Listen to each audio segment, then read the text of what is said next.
Qu'est-ce que vous avez construit là? C'est un chargeur USB avec un panneau solaire. C'est un de vos nombreux projets? Voilà, c'est un des 16 ou 17. J'ai toujours le cerveau un peu en surchauffe. Je suis en permanence en léger stress, on va dire. Et puis si je suis cantonné dans une tâche qui en plus m'intéresse pas beaucoup, je m'ennuie énormément. Je crois que dans l'idée générale des gens, finalement, c'est plutôt un cadeau. D'ailleurs, en anglais, on dit gifted. Et pourtant, il y a un prix à payer pour ce cadeau. Pour moi, ça a plutôt été négatif parce qu'il y avait un déséquilibre entre mon intelligence rationnelle et mon intelligence émotionnelle qui était moins bonne. T'es content d'avoir sauté les 2 classes? 3 maintenant, oui, c'est sympa, au moins ça évite de s'ennuyer.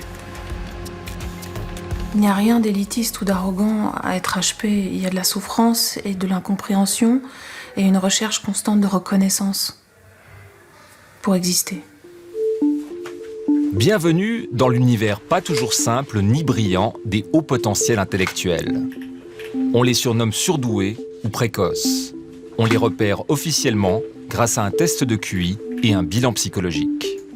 Ici, vous avez un QI de 100. Ça, c'est le QI normal. Voilà, exactement, entre 85 et 115. Donc, on a 68% de la population qui se situe ici. Pour les hauts potentiels, ils vont se situer à partir de 130 et on va retrouver 2,5% de la population. Puis à l'inverse, vous avez le retard mental avec des déficiences intellectuelles, donc 2,5% de la population avec un retard mental. Si en dessous de 70 points de QI, les assurances sociales reconnaissent un fonctionnement mental différent nécessitant de l'aide, qu'en est-il à l'autre extrême de la courbe?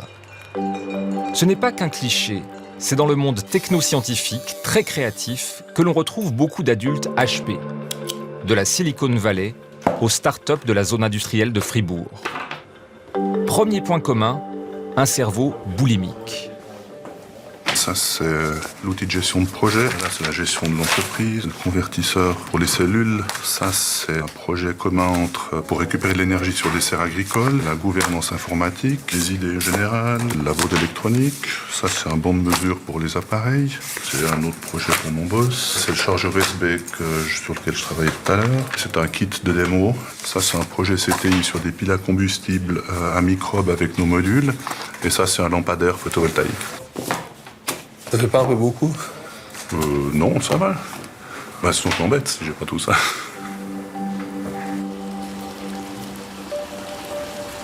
Et quand cet ingénieur rentre chez lui, ça continue.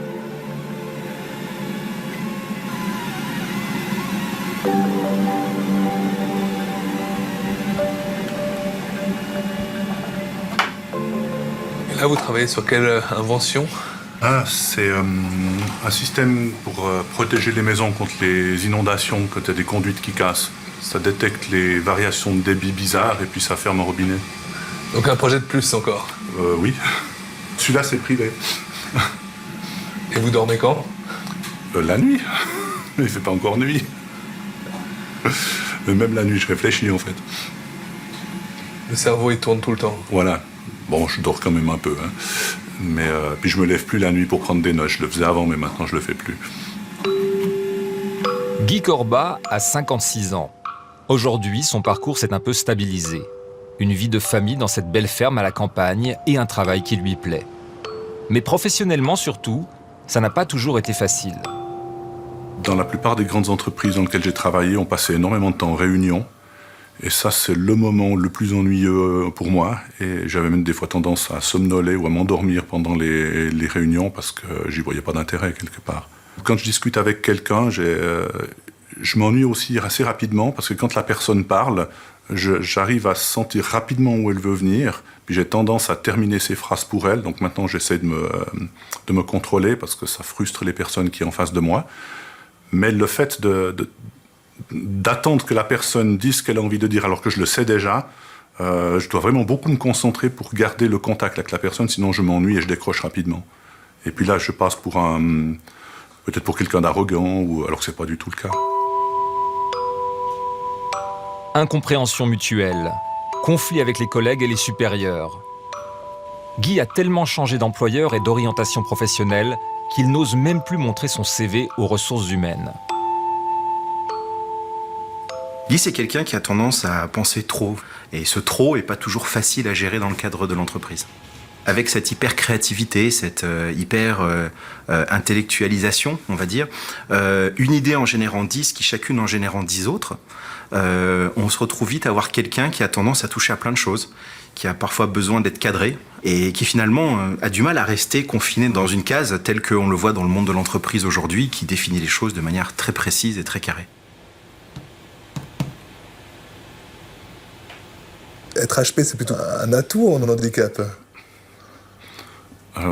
Parfois, quand je suis tout seul dans mon bureau en train de bricoler, c'est plutôt un atout parce que j'arrive à développer tout plein de choses. Mais quand je suis en société, j'ai des fois l'impression que c'est un peu un handicap. Pour certains, c'est en tout cas un cadeau empoisonné et empoisonnant. Car, deuxième point commun, une hypersensibilité émotionnelle, parfois même sensorielle. Tout est trop, ça déborde souvent et ça dérange. Comme en témoignent les participants de ce groupe de parole. Bonjour à tous. Ce soir, effectivement, on va parler des émotions. Alors, pour les hauts potentiels, les personnes hypersensibles, les surstimulés, comme on les appelle, la question des émotions est souvent une question qui est plus importante, en tout cas qui revient plus souvent que la question de l'intelligence. Je crois qu'une des choses qui est particulière, c'est peut-être l'amplitude des émotions, qui est très haute ou très basse. Une caresse est un souffle, un son est un bruit intense, un revers de fortune est une tragédie, une joie c'est l'extase, un ami c'est un amoureux c'est Dieu, et un échec c'est la mort. Et c'est vrai que moi je me retrouve beaucoup là-dedans parce que tout est tellement vécu avec une intensité presque dramatique, et c'est pas évident de gérer ça. Ça, je crois que c'est très important. Le fait de mieux comprendre son fonctionnement, peut-être qu'il y a déjà là une piste très intéressante pour améliorer les choses. C'est juste une caractéristique. Qu'est-ce que j'en fais de cette caractéristique ? Souvent, ce sont des personnes qui ont un gros déficit de confiance en elles. Et donc, elles sont toujours en décalage comme ça entre le fait que les autres les perçoivent comme allant très très vite et elles se percevant comme ayant un problème ou comme étant différents. Et ce décalage-là crée énormément de souffrance. Un trop grand QI pour être heureux. Un paradoxe et une souffrance taboue qui explique ici l'anonymat. C'est rare les gens qui ont toutes les intelligences réunies en une seule personne. Et j'étais comme beaucoup de HP. J'avais certaines intelligences, mais d'autres pas. Et c'est ce déséquilibre qui a fait que j'ai eu des problèmes dans la vie. Je suis tombé d'un coup. J'étais pas en haut, mais j'étais bien. Et je suis descendu tout en bas. Dans les années 70, Charles est un brillant étudiant en physique théorique, professeur de ski, comprenant 8 langues. Un QI plus élevé que 99% des étudiants de l'EPFL. Mais sa gestion des émotions va durement le sanctionner.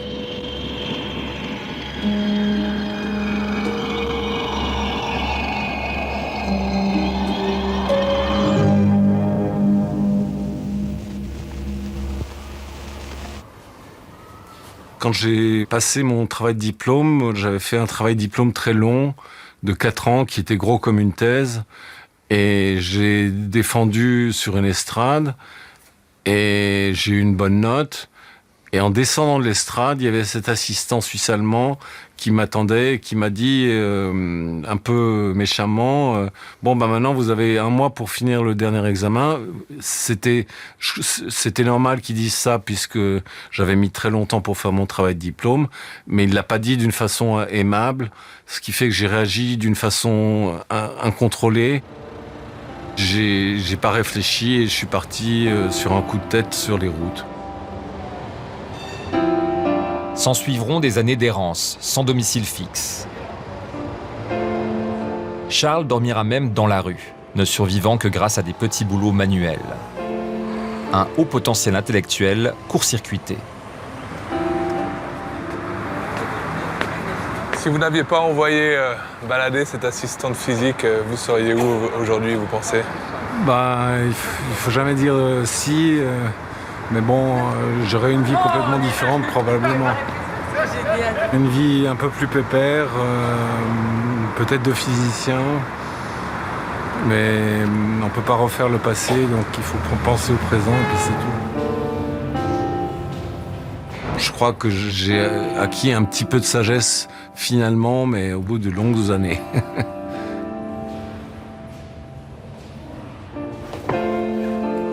Il lui faudra effectivement de longues années pour se reconstruire et retourner à l'université. Entre deux cours de physique théorique, Charles finit actuellement un doctorat en linguistique. Exemple extrême d'un QI géant au pied d'argile, très sensible à toute forme d'exclusion. Depuis que je suis de nouveau un peu plus stable, j'essaye d'aider les peuples autochtones parce qu'il y a 6000 peuples, il y a 6000 langues, ils représentent 350 millions d'habitants. Et si on ne fait rien, d'ici 200-300 ans, il n'y aura plus qu'une seule façon de penser sur la Terre. Et ça me désole. Et cette passion pour les peuples autochtones, aujourd'hui, vous pensez qu'elle est aussi liée au fait que vous êtes peut-être, les HP, un peuple autochtone? Je pense que moi-même, je suis un peuple autochtone. Les HP, je ne sais pas. Mais depuis que je suis tout petit, je suis sensible aux injustices. Intensité, hypersensibilité, urgence à agir, 3 caractéristiques étonnamment extrêmes chez ces surdoués. Guy, par chance, a trouvé depuis quelques mois un chef qui sait gérer ce fonctionnement hors norme. Je pensais mettre en place un outil de gestion de projet, vu la quantité de projets qu'on a, pour qu'on puisse bien planifier tout ça. Donc, mardi, donc le 14, c'est lundi prochain, il y a quelqu'un qui vient présenter une solution de gestion de projet. Toi, tu es d'accord sur le principe? Absolument. Il est bien organisé à la fois dans sa tête et dans sa façon de fonctionnement. Et je crois qu'à nous, ça nous apporte un plus. C'est quelqu'un de formidable. Très multitâche, efficace. Mais ces gens-là, ils ont besoin aussi d'un petit espace pour eux-mêmes pour mieux s'organiser. Donc c'est pour ça qu'ils travaillent chez nous à 80%, pour garder le 20% pour la créativité pour lui-même. La famille, ça vous aide aussi, ça vous sauve? Alors, tout à fait, mais j'ai 2 enfants HP, donc on a des discussions assez intéressantes parfois, assez déjantées aussi. Et ça fait partie des moments de détente, en fait.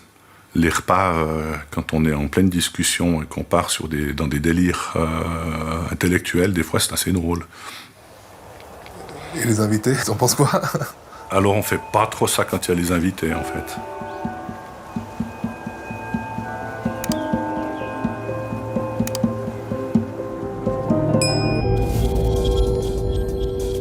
L'environnement familial et social est primordial pour un cerveau en devenir. Ça va, Victor? Ces neuroscientifiques français ont toutefois fait des découvertes étonnantes lorsqu'ils ont plongé au cœur du cerveau d'enfants HP. Sur cette image, qui est une image qu'on a obtenue par IRM de diffusion, on arrive à mesurer la connectivité des faisceaux de substances blanches et on voit sur cette image, en bleu, toutes les régions qui sont mieux connectées chez les enfants HP quand on les compare à des enfants avec un QI standard.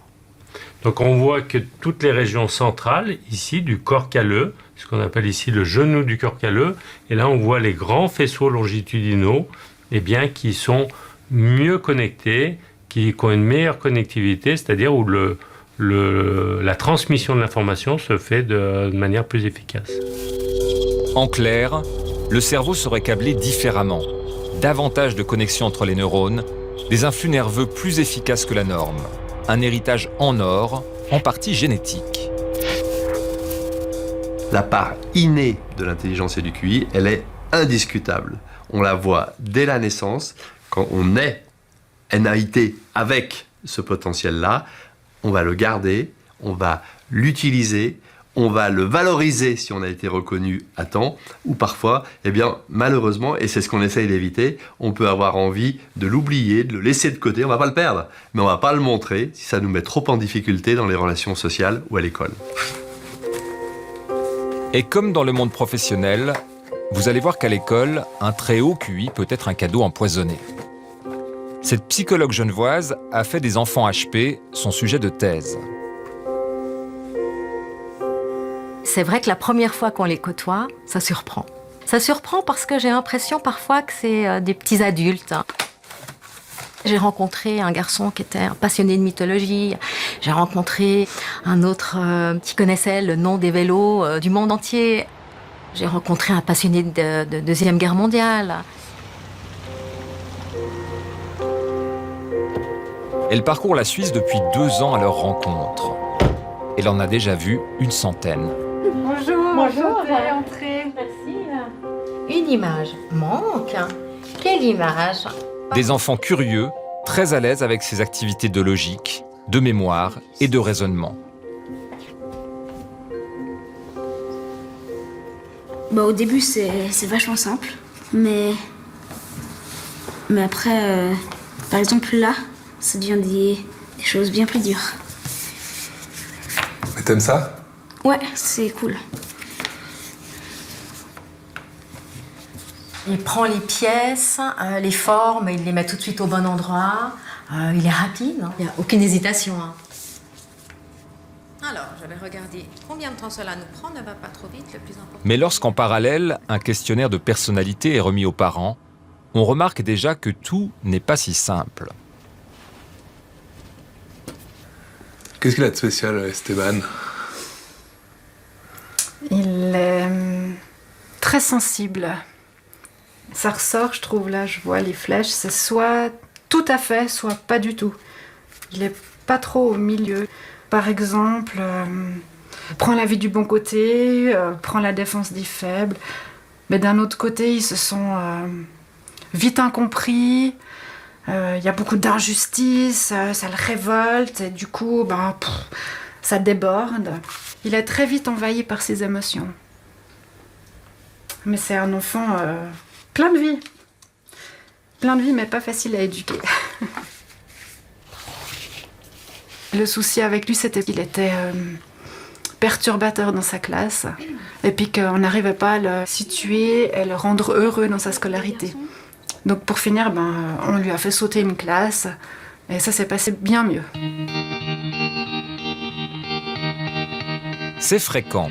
À l'école, les enfants HP comprennent vite, dérangent ou s'ennuient profondément. Comme Elijah. Lui est entré au lycée français avec 3 ans d'avance. Et au lieu d'avoir congé le mercredi, il suit, à 12 ans déjà, des cours d'aviation. Comment il s'est passé ce premier cours de pilotage? Bien, c'est sur la météo. Ça te plaît? Météo moyen. T'as envie de voler, toi? Ce passionné d'avion de chasse a plus de 145 de QI. Un moteur turbo, même si, à nouveau, à première vue, rien ne le distingue des autres enfants. C'est facile à jouer à ça? Moyen. Parce que pour certains avions, le manuel c'est 600 pages. Ah ouais, 600 pages. Et toi, t'as tout lu? 300. J'ai pas eu le courage de finir.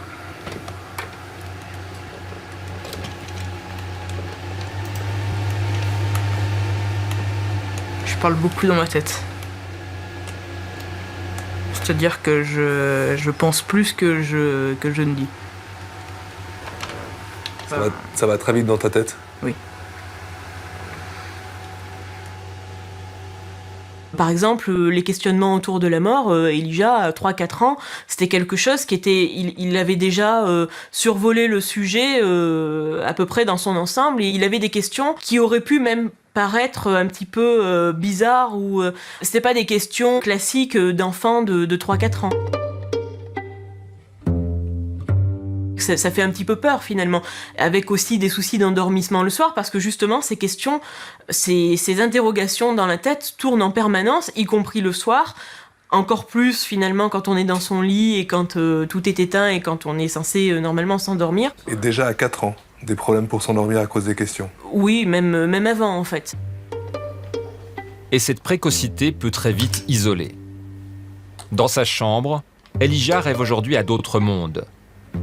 De la guerre des étoiles à celui de ces jeunes physiciens atypiques. Qu'est-ce qui te plaît par exemple dans le The Big Bang Theory, qui est une série, hein, c'est ça? Oui. La personnalité des personnages, genre comme Sheldon, Leonard et tout le reste. Qu'est-ce qu'ils ont de spécial? Ils sont tous différents. Mais ils s'entendent bien. C'est des gens aussi un peu HP, tu penses? Oui. Le Sheldon, il a sauté 7 classes dans la série. Malheureusement, sauter des classes peut aussi, comme dans le cas d'Elijah, aggraver les problèmes sociaux. T'étais vu un peu comme le petit intello? Oui. Et ça, c'est gênant? À certains moments. Il y a certains moments où c'est mieux qu'autre chose et d'autres où c'est plus dans le sens péjoratif qu'autre chose. Et c'est généralement au collège, les enfants sont plus moqueurs. Et toi, ça te faisait souffrir? Oui.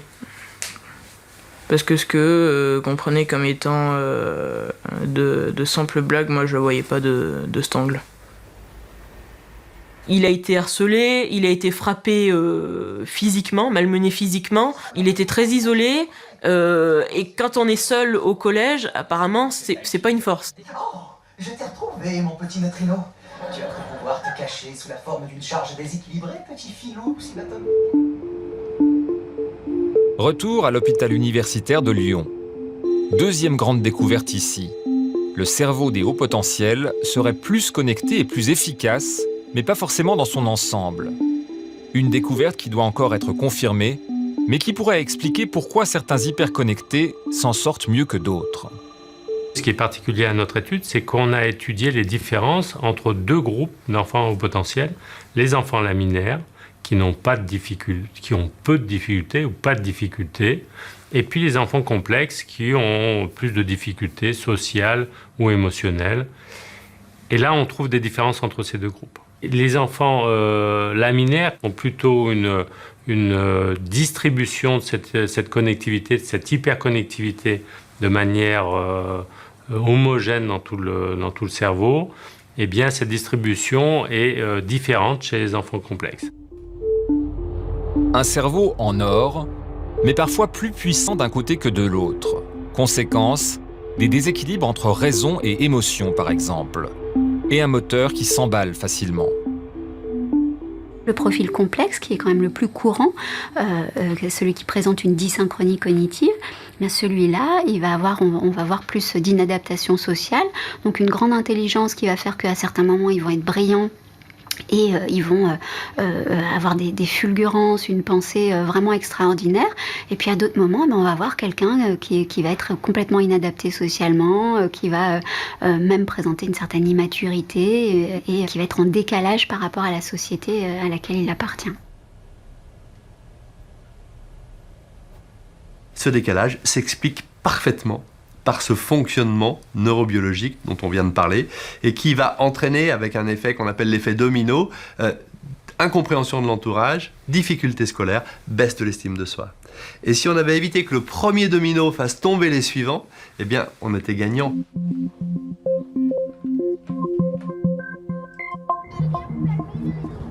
Non, il n'y a pas que des génies ni des premiers de classe parfaitement épanouis. 2 tiers des enfants à haut potentiel intellectuel seraient en difficulté, voire en échec scolaire. C'est pourquoi de nombreux établissements spécialement adaptés voient le jour, comme ici, à Genève.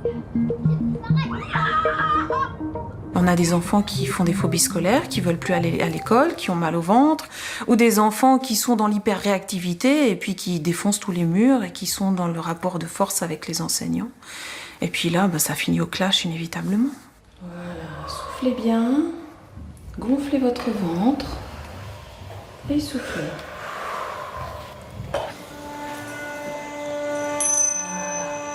Vous écoutez simplement la musique et vous faites quelques grandes respirations.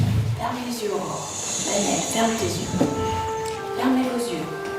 Mettez-vous dans votre bulle à vous. D'accord ? Pose tes mains tranquillement sur tes genoux. Les enfants HP sont souvent hyperactifs. En tout cas, il y a une hyperactivité au niveau cérébral. Et ils sont beaucoup dans leur cerveau. Donc, couper leurs émotions. Il y a pas mal de troubles associés, déficit d'attention, en tout cas difficulté de concentration et hyperagitation, etc. Donc le fait de faire de la méditation permet simplement à l'enfant de prendre conscience de ses émotions et qu'il ait aussi un corps, qu'il a aussi un corps qui parle et qu'il est nécessaire qu'il l'écoute pour pouvoir retrouver un certain calme et puis donc une meilleure concentration.